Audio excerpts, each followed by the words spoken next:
শেষ করেছি। তা আমরা দেখেন যারা হাদিস সংকলক ছিলেন, আমরা গত ক্লাসে বলেছিলাম যে আবু হুরায়রা রাদিয়াল্লাহু তাআলা আনহু ইনি কিন্তু অধিক সংখ্যক হাদিস বর্ণনাকারী একজন সাহাবী। তা উনি বলেছেন যে আমাদের যে সমস্ত মুহাজির ভাই ছিলেন, মুহাজির তো যারা হচ্ছে কি হিজরত করেছে, হ্যাঁ, আমাদের মুহাজির ভাইদেরকে বিভিন্ন বাজারের ব্যবসা বাণিজ্যে ব্যস্ত রাখতো। আর আমাদের আনসার ভাইদেরকে তাদের মাল সম্পদ, ক্ষেত খামার, এই সমস্ত কাজকর্মে তারা ব্যস্ত থাকতো। তো আবু হুরায়রা রাদিয়াল্লাহু তাআলা আনহু আহ মানে তিনি রাসূলুল্লাহ সাল্লাল্লাহু আলাইহি সাল্লামের সাহচর্যে থাকতেন, সব সময় থাকার চেষ্টা করতেন। এবং রাসূলুল্লাহ সাল্লাল্লাহু আলাইহি সাল্লামের যখনই কোনো হাদিস তিনি বলতেন, তখন আবু হুরায়রা রাদিয়াল্লাহু তাআলা আনহু সাথে সাথে সেটা মুখস্থ করতেন। কিন্তু অন্যরা কিন্তু এভাবে মুখস্থ করতে পারতো না। আর এই কারণেই আবু হুরায়রা রাদিয়াল্লাহু তাআলা আনহু কিন্তু অধিক সংখ্যক হাদিস বর্ণনাকারী সাহাবীদের মধ্যে উল্লেখযোগ্য। এটা গেল আল্লাহ রসুলের সময়কাল। এরপর যখন ইসলাম আস্তে আস্তে সম্প্রসারিত হলো, প্রসার ঘটলো, ইসলাম বিভিন্ন সাম্রাজ্যে বিস্তৃত হয়ে পড়লো এবং বিদআতের বিস্তার শুরু হলো। তখন বিদআতের বিস্তার শুরু হলো এইভাবে যে আমি একটা জিনিস জেনেছি, ওই জিনিসটা আমার কাছ থেকে কেউ শুনেছে, তার মনের মধ্যে যদি কোনো প্রকার ফাজলামো থাকে, তখন সে কি করেছে, ওইটাকে হাদিস, মিথ্যা হাদিস বানিয়েছে। কিভাবে? কোন রাজা বাদশার কাছে গেছে, যাওয়ার পরে রাজা বাদশার কোনো কার্যকলাপ সে দেখেছে, এই কার্যকলাপ দেখে সে রাজাকে বলেছে যে এটা আল্লাহ রসুল বলেছেন যে এটা আল্লাহর খুব পছন্দনীয় কাজ। তার মানে কি, এটা তো আল্লাহ রসুল বলেননি, কিন্তু সে কি করেছে, রাজা বাদশাকে খুশি করার জন্য তাকে মিথ্যা কথা বলেছে। এইভাবে কিছু বিদআতের প্রচলন হয়েছে। অর্থাৎ যেগুলো আল্লাহ রসুল বলেননি সেরকম কিছু কার্যকলাপ তারা করেছে, তারা সাহাবী না। আর সাহাবীগণ যখন, হাদিস তো সাহাবীরাই মুখস্থ করেছেন। তো ইসলামী সাম্রাজ্য যখন বিস্তৃত হলো, তখন সাহাবীগণ বিভিন্ন দেশে ছড়িয়ে পড়লেন এবং তাদের অনেকে কিন্তু ইন্তেকালও করলেন। হ্যাঁ, অনেকের স্মরণ শক্তি হ্রাস পেল। তখন হাদিস সংকলন ও গ্রন্থবদ্ধের প্রয়োজনীয়তা দেখা দিল। আর এইভাবে প্রথম হাদিস সংকলিত হওয়া, সংকলন করার চিন্তা ভাবনা তাদের মধ্যে শুরু হয়। তা খেলাফত যখন ওমর ইবনে আব্দুল আজিজ, এই যে আমি যেগুলো বললাম, এটা কিন্তু আবু বকর, ওমর, উসমান, আলীর সময়কার ব্যাপার। ওই সময় কিন্তু ইসলাম বিস্তৃতি লাভ করেছে। আর এরপরে যখন পঞ্চম খলিফা হিসেবে আমরা যাকে বলি, ওমর ইবনে আব্দুল আজিজের হাতে যখন খেলাফত আসে, তখন তিনি 100 হিজরির সন, 100 হিজরি যখন, তখন এর সূচনা লগ্নে তার মদিনার যে গভর্নর ও বিচারক আবু বকর ইবনে মোহাম্মদ ইবনে ওমর ইবনে হাজমকে তিনি একটা চিঠি লেখেন। কি লেখেন? যে তুমি রাসূলুল্লাহ সাল্লাল্লাহু আলাইহি সাল্লামের হাদিসের প্রতি তুমি একটু দৃষ্টি দাও। কারণ কি, হাদিস তো তখন আপনার কি হয়ে গেছে, হাদিস মানুষ মিথ্যা হাদিস রচনা করা শুরু করে দিয়েছে। এই জন্য ওমর ইবনে আব্দুল আজিজ কি করলেন, গভর্নরকে বললেন যে তুমি হাদিসের ব্যাপারে একটু দৃষ্টি দাও এবং তা তুমি কি করো, লিপিবদ্ধ করার ব্যবস্থা করো। কেননা আমি জ্ঞান, আমার যে জ্ঞান আছে, আমার কাছে যা কিছু আছে সেটা যদি নিশ্চিহ্ন হয়ে যায় এবং আলেমরা যদি ইন্তেকাল করে, তাহলে আমি আশঙ্কা করছি যে এই হাদিস আস্তে আস্তে কি হবে, হারিয়ে যাবে। হাদিস হারিয়ে যাবে। এই জন্য তুমি কি করো, হাদিস লিপিবদ্ধ করো। ঠিক একইভাবে তিনি গুরুত্বপূর্ণ ইসলামী শহরগুলোর গভর্নরদেরকে তিনি চিঠি লিখলেন। তার কারণ কি? কারণ যারা হাদিস মুখস্থ করেছিল বা কিছু লিপিবদ্ধ করেছিল, তারা তো এক জায়গায় নাই। এখন মনে করেন কেউ যদি ঢাকায় থাকে, কেউ যদি খুলনায় থাকে, কেউ যদি রাজশাহী থাকে, তাহলে এই যে বিভাগীয় শহর, বিভাগীয় শহরে যদি আপনি কাউকে কোনো ব্যাপারে দায়িত্ব দিতে চান, তা কাকে দিবেন? যদি সরকারি ভাবে দেন তাহলে দিবেন ডিসি সাহেবকে, প্রথম দিবেন বিভাগীয় কমিশনারকে। বিভাগীয় কমিশনার কাকে দিবে? ডিসি মহোদয়কে দিবে। ডিসি সাহেব কাকে দিবেন? প্রত্যেকটা থানার যিনি টিওনো আছে, ইওনো, উপজেলা নির্বাহী অফিসার, তাকে দিবেন, ঠিক না? ঠিক একইভাবে ওমর ইবনে আব্দুল আজিজ এরকম বিভিন্ন এলাকায় যে গভর্নররা ছিলেন, তিনি প্রায় গভর্নরদের কাছে তিনি চিঠি লিখলেন এবং তিনি তাদেরকে বললেন যে আল্লাহ রসুলের হাদিস তো আস্তে আস্তে হারিয়ে যাবে, তো তোমরা কি করো, যার কাছে যা আছে সেগুলো তোমরা কি করো, লিপিবদ্ধ করো, লিপিবদ্ধ করে এক জায়গায় করো, যাতে হাদিস হারিয়ে না যায়। এটা হচ্ছে প্রথম হিজরির দিকে। এরপর দ্বিতীয় শতাব্দী হিজরি, তখন কিছু হাদিস গ্রন্থ সংকলিত হয়। তার মধ্যে অন্যতম হচ্ছে কোনটা,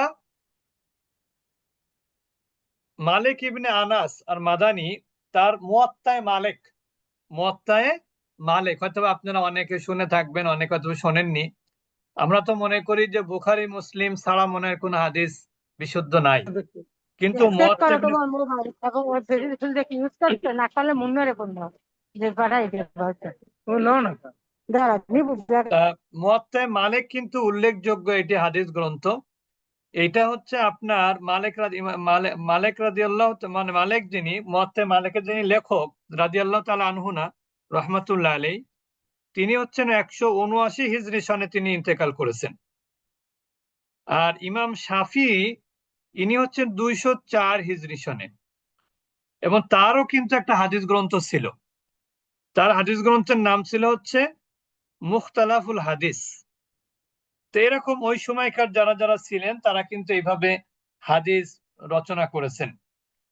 এবং এর পরবর্তীতে আমরা যেটা জানি সেটা হচ্ছে ইমাম বুখারী, মুসলিম, তারপরে আপনার তিরমিজি, তারপরে আপনার আবু দাউদ, এইগুলো আপনার হাদিস ওনারা কি করেছেন, সংকলন করেছেন।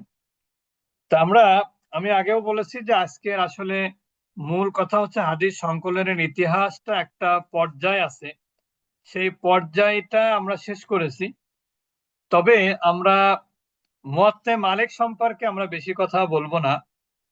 এরপরে শুরু হয় হিজরি 3য় শতাব্দী, এবং এই হিজরি 3য় শতাব্দীর শুরুতে হাদিস যারা বর্ণনাকারী ছিলেন এবং হাদিস যারা সংগ্রহ করতেন তাদের একটা পদ্ধতি তারা গ্রহণ করেন, যা ছিল তার পূর্ববর্তী পদ্ধতি থেকে ভিন্ন। অর্থাৎ সংকলনকারীগণ ইতিপূর্বে যেটা করতেন, সাহাবীদের বাণী, তাবিদের বাণী, এগুলো তারা কি করে ফেলেছিলেন, এগুলো তারা সংকলন করে ফেলেছিলেন। এরা পরবর্তী পর্যায়ে যারা হাদিস নিয়ে গবেষণা শুরু করেন, তারা শুধু রাসূলুল্লাহ সাল্লাল্লাহু আলাইহি সাল্লাম থেকে হাদিস পৃথকভাবে সংগ্রহ শুরু করেন। জিনিসটা হয়তো আপনারা বুঝতে পারেননি।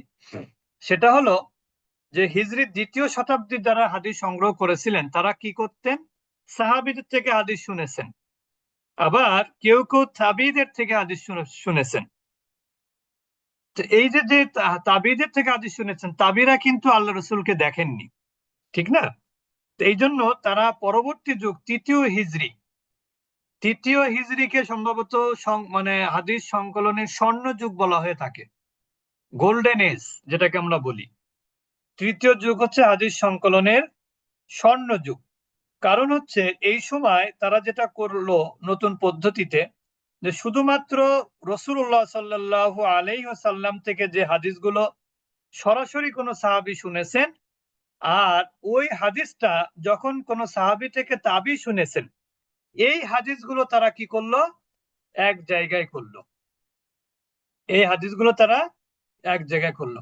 এবং হাদিসের কোন কোন ইমাম বিশুদ্ধ, কোন কোন ইমাম দুর্বল, কোন রাবি দুর্বল, কোন রাবি নিয়ে কথাবার্তা আছে, এইগুলো তারা সব তখন থেকে তারা কি করলো, জানা শুরু করলো, বোঝা শুরু করলো। এই জন্য তারা কি করলো, শুধুমাত্র তখন তারা বুঝতে পারলো যে কোন হাদিস সহি আর কোন হাদিস সহি না। অর্থাৎ মানুষের কিন্তু জ্ঞানের একটা সীমা রেখা থাকে। যেমন কোনো ডাক্তার যখন, কোনো লোক যখন ডাক্তারি পাশ করে, সেই সময়কার জ্ঞান আর পরবর্তী সময়কার ডাক্তারি করতে করতে করতে করতে যখন সে অভিজ্ঞতা সম্পন্ন হয়, তখনকার জ্ঞানের মধ্যে কিন্তু পার্থক্য আছে। তো 3য় শতাব্দীতে যারা হাদিস নিয়ে কাজ শুরু করেছিল তারা ছিল অনেক বেশি এক্সপার্ট। অর্থাৎ কোন হাদিসটা সহি, কোন হাদিসটা দুর্বল, কোন রাবি মানে আহ সঠিক রাবি মানে সঠিক বলতে কি, একটা পরিভাষা না বললে আপনারা বুঝবেন না। যিনি হাদিস বর্ণনাকারী তার মধ্যে বিশেষ দুইটা গুণ থাকতে হয়, ভালো করে খেয়াল করবেন। দুইটা গুণ হচ্ছে, একটা হচ্ছে আদালত, একটা হচ্ছে কি আদালত, আর একটা হচ্ছে জব্ত। আদালত আর একটা কি জব্ত। আদালত কি জিনিস? আদালত মানে হচ্ছে ন্যায় পরায়ণতা। আর জব্ত কি জিনিস? জব্ত হলো সংরক্ষণ ক্ষমতা। জব্ত মানে কি সংরক্ষণ ক্ষমতা। যেমন দেখেন, অনেকে আছে আমাদের মধ্যে, তারা অল্পতে সবকিছু ভুলে যায়, আছে না এরকম? অনেকের কিন্তু বিভিন্ন কারণে মানে ভুলে যাওয়ার প্রবণতা শুরু হয়। যেমন আপনারা অনেকে হয়তো বা জানেন যে মানুষের যখন কিছু কিছু রোগ ব্যাধি আছে, যে রোগ ব্যাধিগুলো হলে মানুষ কিন্তু মানুষের নষ্ট হয়ে যায়, মানে স্মৃতিশক্তি কিছুটা লোপ পায়। স্মৃতিশক্তি লোপ পাওয়া মানে কি ওই পাগলামি না আর কি, হয়তো বা এখনই একটা জিনিস চিন্তা করলো, কিছুক্ষণ পরে ওইটা ভুলে যায়। তা এই সমস্ত যারা রাবী, যে সমস্ত রাবীদের ভুলে যাওয়ার স্বভাব ছিল, তাদের থেকে তারা কি করেনি, হাদিস লিপিবদ্ধ করেনি। আবার যে সমস্ত রাবী সম্পর্কে আদালতের ব্যাপারে যাদের দুর্বলতা আছে, অর্থাৎ ন্যায় পরায়ণতা। যেমন আপনাদের একটা কথা বললে আপনারা বুঝবেন ভালো।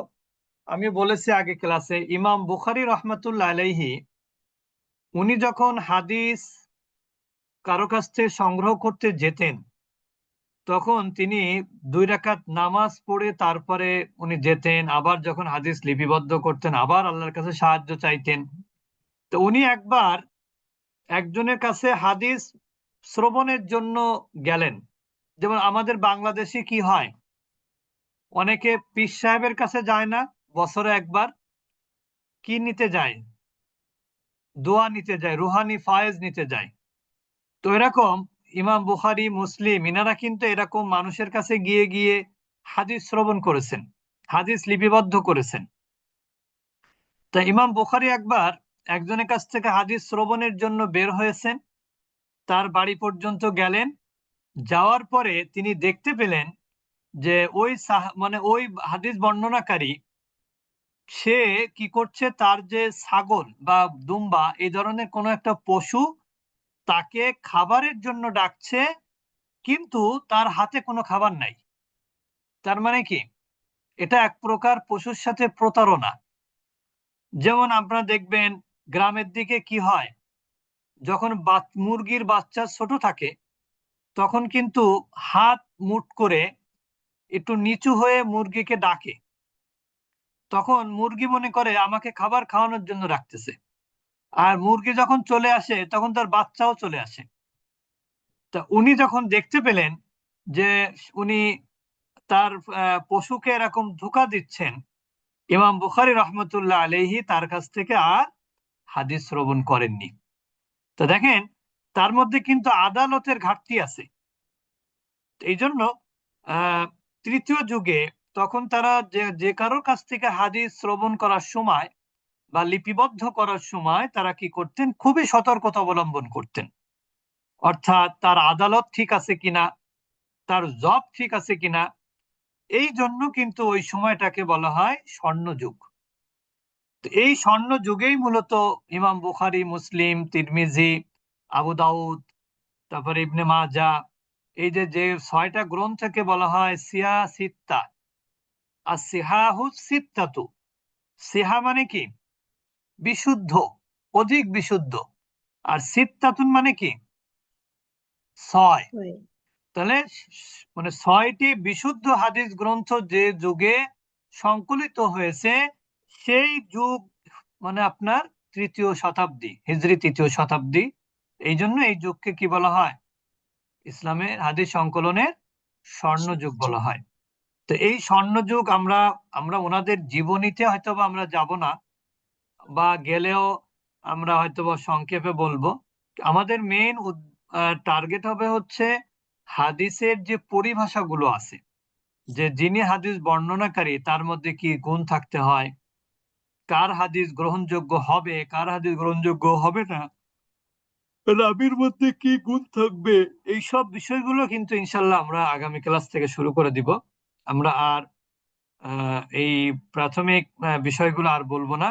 আর জীবনীগুলো আপনারা চাইলে সংক্ষেপে পড়ে নিতেও পারেন। আমরা একটু হয়তো বা সংক্ষেপে বিশেষ বিশেষ জায়গাগুলো বলবো, অর্থাৎ তাদের হাদিস বর্ণনার ক্ষেত্রে বা সংকলনের ক্ষেত্রে তাদের যে সতর্কতা, তারা যে কত বড় সাবধানতা অবলম্বন করেছেন, কি মানে আল্লাহর কাছে সাহায্য চেয়েছেন কিভাবে, এই বিষয়গুলো হয়তো বা সংক্ষেপে আমরা বলবো। নইলে অনেক বড় হয়ে যায় আলোচনা। কারণ একজন রাবীর জন্ম, তারপরে তার প্রাথমিক জীবন, লেখাপড়ার প্রাথমিক পর্যায়, তার পরবর্তী পর্যায়, তারপরে হাদিস শ্রবণ, এভাবে যেতে যেতে তার মৃত্যু, তার হাদিসের বুখারীর অবস্থান অন্যান্য হাদিসের মধ্যে, বুখারীর হাদিসের বৈশিষ্ট্য কি, অনেক বিষয় কিন্তু এর মধ্যে চলে আসে, যেগুলো আমরা হয়তো বা ছাত্র জীবনে পড়েছি, কিন্তু এখন ওইগুলো আপনার পরে জানবো। আমরা আগে জানবো হলো যে হাদিস, কার হাদিস গ্রহণযোগ্য, কার হাদিস বলতে কোন রাবী বা বর্ণনাকারীর হাদিস গ্রহণযোগ্য হবে, এইটা ইনশাল্লাহ আমরা জানবো। আগামী সপ্তাহ থেকে ইনশাল্লাহ আমরা ওইভাবে আলোচনা নিয়ে আসবো। আজকে আমরা আগেও বলেছি যে আজকে বিষয়গুলো খুবই সংক্ষিপ্ত। যেহেতু সংকলনের ব্যাপারটা আমরা গত ক্লাসে মোটামুটি শেষ করেছিলাম, অল্প একটু বাকি ছিল, সময়ের স্বল্পতার কারণে আমরা আর বলি নাই। তা আমরা আগামী ক্লাসগুলো কিন্তু এই ক্লাস থেকে আরো বেশি গুরুত্বপূর্ণ, এবং ওইগুলো আমরা কিন্তু এই পড়াগুলো আমরা ধরি নাই কারো কাছে, কিন্তু আগামী ক্লাস থেকে আমরা পড়া আপনাদের কাছ থেকে জিজ্ঞেস করব, যারা যারা পড়া দিতে ইচ্ছুক তাদের থেকে আমরা পড়া নেওয়ার চেষ্টা করব। তা আমরা অবশ্যই আপনারা ইতিমধ্যে জেনেছেন যে আমরা প্রতি বছরের ন্যায় তাদাব্বুরুল কোরআন ফাউন্ডেশন, অর্থাৎ